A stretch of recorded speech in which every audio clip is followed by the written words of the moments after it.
CHSL அப்படிங்கிறதுக்கு notification விட்டுருக்காங்க. So SSC விட்டுருக்காங்க உடனே நீங்க SSC னா என்னன்னு தெரியாது.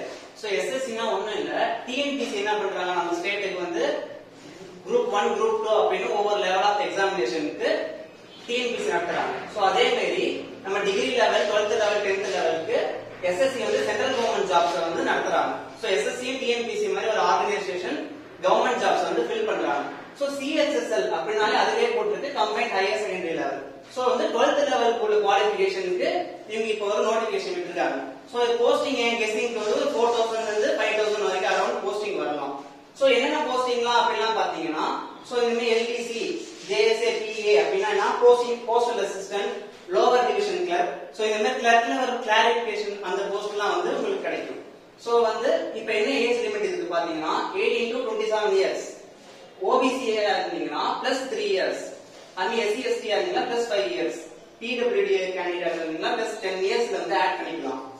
சோ வந்து நீங்க இத அப்ளை பண்ண வேண்டிய போர்ட்டல் எதுன்னு பாத்தீங்கன்னா ssc.nic.in அதுக்குள்ள போனீங்கன்னா ஃபர்ஸ்ட் ரெஜிஸ்டர் பண்ணிட்டு நம்ம TNPSC மாதிரி தான் ஒன் டைம் ரெஜிஸ்ட்ரேஷன் ஃபர்ஸ்ட் முடிச்சிட்டு சோ நார்மலா எப்போதும் போல CHSL க்கு போய் அப்ளை பண்ணா CHSL க்கு போய் அப்ளை பண்ணனும். சோ CHSL க்கு போய் அப்ளை பண்ணிட்டீங்க. ஏன் பாத்தீங்கன்னா லாஸ்ட் டேட் பாத்தீங்கன்னா 15/12/20 வர கமிங் 50 வந்து இது வந்து லாஸ்ட் டேட். சோ வந்து இது மறந்துடாம நம்ம இப்ப பண்ணனும். சோ இது எப்படி அப்ளை பண்றதுன்னு பாப்போம். சோ இதோட டீடைல்ஸ் எல்லாமே பாப்போம். சோ நம்ம சொன்ன மாதிரி எஜுகேஷன் குவாலிஃபிகேஷன் பாத்தீங்கன்னா 12th லெவல் ஸ்டாண்டர்ட் நம்மகிட்ட 12th டிகிரி சர்டிபிகேட் இருக்கணும். இல்லனா ஈக்குவலண்டான ஒரு டிகிரி சர்டிபிகேட். சோ இந்த டிப்ளமோ முடிச்சவங்க கூட ஈக்குவலண்ட் தான் சொல்லுவாங்க. சோ அந்த மாதிரி சர்டிபிகேட் வந்து இருக்கணும். சோ 12th ஈக்குவலண்டா உள்ளது. அப்புறம் பாத்தீங்கன்னா இந்த போஸ்ட்ல DO போஸ்ட், அதாவது DO post data entry operator.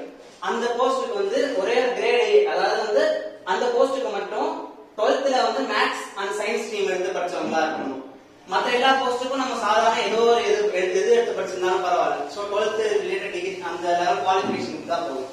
So next பாத்தீங்கன்னா இந்த சேலரி ரேஞ்ச் பாத்தீங்கன்னா லோவர் டிவிஷன் கிளர்க்குக்கும் ஜூனியர் செக்ரட்டரியேட் அசிஸ்டன்ட் அந்த போஸ்ட் பாத்தீங்கன்னா 9900 ல இருந்து 6300 வரைக்கும் போகும். சோ அது போஸ்டல் அசிஸ்டன்ட்னா நம்ம அதான் எல்லா சென்ட்ரல் கவர்மெண்ட் போஸ்ட் ஆஃபீஸ் எல்லாமே சென்ட்ரல் கவர்மெண்ட் வருது. அந்த போஸ்டல் அசிஸ்டன்ட் போஸ்ட்டுக்கு வந்து 25500 ல இருந்து அந்த அமௌண்ட் வரைக்கும் நமக்கு போகும். எக்ஸாமினேஷன் ஃபீ பாத்தீங்கன்னா சோ இந்த பேங்கிங் ஆஸ்பிரண்ட்ஸ் எல்லாரும் பாத்தீங்கன்னா 800 700 நீங்க பே பண்ணி ஹெவியா வந்து ஒரு காம்படிஷனுக்குள்ள போறீங்க. சோ இது பாத்தீங்கன்னா ஜஸ்ட் 100 ரூபீஸ் தான் வந்து பேமெண்ட். அதுல உமனுக்கு வந்து 0 ரூபீஸ் நீங்க ஃப்ரீயாவே பே பண்ணலாம். SC ST கேண்டிடேட் மத்த எல்லா கேண்டிடேட்டுக்கும் ஃப்ரீ. சோ மத்த மேலுக்கு மட்டும் தான் வந்து 100 ரூபீஸ் பே பண்ற மாதிரி இருக்கும். உமன் கேண்டிடேட்ஸ்க்கு வந்து ரொம்ப ஃப்ரீ. சோ இது வந்து இப்படியே சும்மா ஒரு வாட்டி எக்ஸாம் எழுதி பாருங்க. சோ வந்து எக்ஸாமினேஷன் எப்படி நடக்கும்னா மொத்தம் 3 டயர் இருக்கும். ஃபர்ஸ்ட் டயர்ல என்னன்னு பாத்தீங்கன்னா மொத்தம் 100 क्वेश्चन, அது 4 பார்ட்டா பிரிச்சிருப்பாங்க. ஜெனரல் இங்கிலீஷ்னு ஒரு பார்ட், அது 25 क्वेश्चन இருக்கும். சோ 50 மார்க்ஸ்க்கு ஒரு क्वेश्चन 2 மார்க்ஸ்னு அர்த்தம். சோ அந்த ரீசனிங், ஆப்டிட்யூட், ஜெனரல் அவேர்னஸ் உங்களுக்கு ஆல்ரெடி நீங்க எல்லா எக்ஸாம் ப்ரிப்பேர் பண்ணிட்டு இருக்கீங்கன்னா அதே மாதிரி தான்.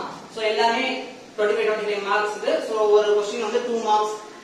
இது நெகட்டிவ் மார்க்கிங் இருக்கு 1/4, அதாவது 0.5 மார்க்ஸ் வந்து நெகட்டிவ் மார்க்கிங் இருக்கு. சோ நெக்ஸ்ட் பாத்தீங்கன்னா டயர் 2 பாத்தீங்கன்னா டிஸ்கிரிப்டிவ் நேச்சர் இருக்கும்.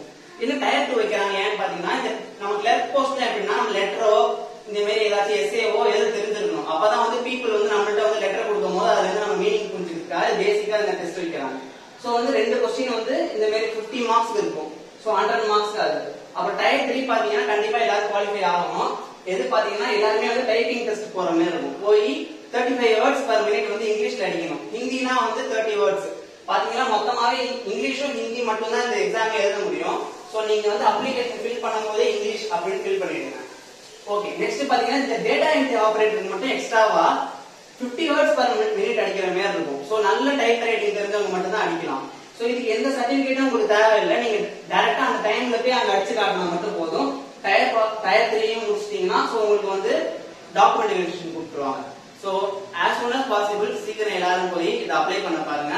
இந்த வெப்சைட்ல போய் பாருங்க. Thank you.